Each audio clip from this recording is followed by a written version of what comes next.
ជំរាបសួរបងប្អូនទាំងអស់គ្នាសូមស្វាគមន៍មកកាន់คลิปវីដេអូថ្មីទៀតហើយបងប្អូនថ្ងៃនេះខ្ញុំនឹងចែករំលែកទាក់ទងទៅនឹងការកែរូបភាពឲ្យបានច្បាស់នៅក្នុងទូរស័ព្ទ iPhone អ្នកប្រើទូរស័ព្ទ iPhone ពិតជាមានសារៈសំខាន់ណាស់ពីព្រោះថាឥឡូវនេះគឺយើងអាចកែរូបភាពនៅក្នុងទូរស័ព្ទ iPhone អត់គិតថ្លៃទេបងប្អូនបាទហើយជាពិសេសអ្នកដែលចូលចិត្តថតរូបលេងកម្សាន្តជាមួយនឹង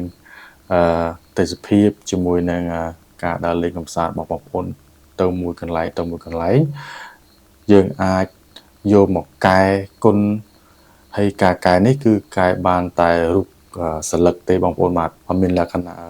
បងថ្លៃទេគឺ free តែម្ដងហ្នឹងហើយបងប្អូនបាទហ្នឹងបងប្អូនឥឡូវយើងទៅចូលរួមការកែរូបភាពទាំងអស់គ្នានឹងហើយខ្ញុំនឹងបញ្យល់ណែនាំមកបងប្អូនថាតើការកែយ៉ាងម៉េចហ្នឹងហើយបងប្អូនបាទយើងទៅទស្សនាមើលទាំងអស់គ្នានឹងបងប្អូនឥឡូវយើងមកកាន់ទូរស័ព្ទ iPhone របស់បងប្អូនទៅហើយខ្ញុំនេះគឺកាន់ទូរស័ព្ទរបស់ខ្ញុំហ្នឹងហើយគ្រាន់តែយើងចុចចូលទៅក្នុងរូបមួយដែលយើងចង់កែឥឡូវនេះខ្ញុំនឹងចូលទៅហ្នឹងហើយបងប្អូនបាទគ្រាន់តែចុចចូលមកខ្ញុំនឹងកែទៅបងប្អូនដឹងហើយថាគុណភាពរូបភាពតើយ៉ាងម៉េចហ្នឹងហើយបងប្អូនខ្ញុំនឹងរាយរាប់ហ្នឹងហើយចុចរូបភាពចូលមកបន្ទាប់មកយើងចូលទៅក្នុង edit ហ្នឹងហើយបងប្អូនបាទចូលទៅក្នុង edit ហើយយើង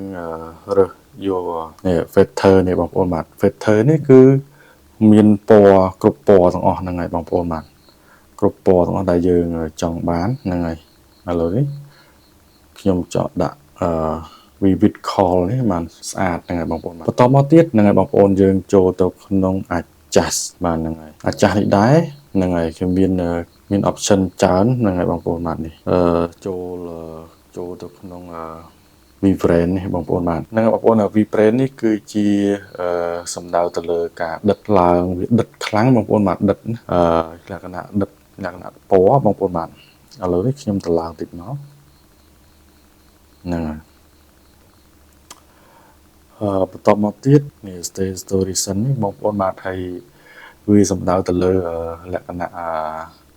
ភាពស្រស់និងដិតពណ៌ដែរបងប្អូនបាទតែវាស្រស់ហ្នឹងហើយតម្លាក់ឡើងដូចថាយើងមើលតាមភ្នែករបស់បងប្អូនទៅឥឡូវខ្ញុំទៅឡើងបន្តិចទៀតហ្នឹងហើយបន្តមកទៀតចូលទៅ black point ហ្នឹងហើយ black point នេះគឺសំដៅភាពងងឹតនៅក្នុងរូបភាពហ្នឹងបងប្អូនបាទយើង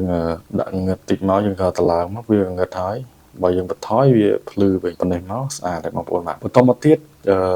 ចូលទៅក្នុង break នេះគឺជាលក្ខណៈមួយនៃពណ៌ដែលបង្ហាញភ្លឺឬងឹតហ្នឹងហើយបងប្អូនបាទចង់ថាយើងបន្ថយងឹតយើងបន្ឡើងគឺភ្លឺឥឡូវយើងដាក់ភ្លឺតិចទៅយើងដាក់តែ9មកស្អាតហើយបងប្អូនបាទហើយបន្តមកទៀត contact នេះគឺលក្ខណៈច្បាស់ភាពច្បាស់បងប្អូនបាទមានន័យថាសំដៅទៅលើភាពដិតច្បាស់រូបភាពដែលដាក់ទៅហ្នឹងគឺភ្លឺយើងទៅឡើងដើម្បីឲ្យភាពច្បាស់ហ្នឹងមកបាទទៅឡើងហ្នឹងបងប្អូនហើយបន្តមកទៀត slideshow ហ្នឹងបងប្អូនបាទគឺសំដៅទៅលើរូបភាពទាំងមូលឬស្រមោលដែលមានភាពងងឹតត្រង់កន្លែងមួយយើងអាចដំឡើងណាបងប្អូនជាងអាហ្នឹងភាពងងឹតស្រមោលបងប្អូនបាទស្រមោលចឹងឥឡូវយើងទម្លាក់តិចមកដើម្បីឲ្យមានស្រមោលហ្នឹងហើយបងប្អូនបាទបន្តមកទី highlight ហ្នឹងហើយបងប្អូនបាទ highlight នេះគឺសំដៅទៅលើភ្លឺបាទផ្នែកភ្លឺហ្នឹងហើយបងប្អូនបាទឥឡូវយើងទៅឡើងបន្តិចមកតបមក brilliant នេះគឺសំដៅពន្លឺខ្លាំងហ្នឹងហើយនៅផ្ទៃ background ណាបងប្អូនបាទឥឡូវយើងទៅឡើងតិចមកបន្តមកទៀត exposure ហ្នឹងហើយបងប្អូនបាទ exposure នេះមានន័យថាពន្លឺតាក់ទងទៅនឹង aperture shutter speed និង ISO ហ្នឹងហើយបងប្អូនបាទអ្នក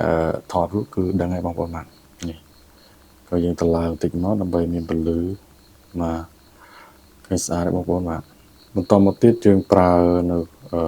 នេះបងប្អូននៅ wash នេះគឺសំដៅ color balance លំអៀងទៅរកស្រមោលពណ៌លឿងពណ៌ទឹកក្រូចពណ៌ក្រហមហ្នឹងហើយបងប្អូនបាទខ្ញុំនេះអត់ប្រើទេខ្ញុំប្រើហ្នឹងហើយតមក 10 នេះគឺសំដៅទៅលើរូបភាពពណ៌បងប្អូនបាទពណ៌សពណ៌នេះហ្នឹងហើយបងប្អូនបាទយើងថ្លើមបន្តិចមក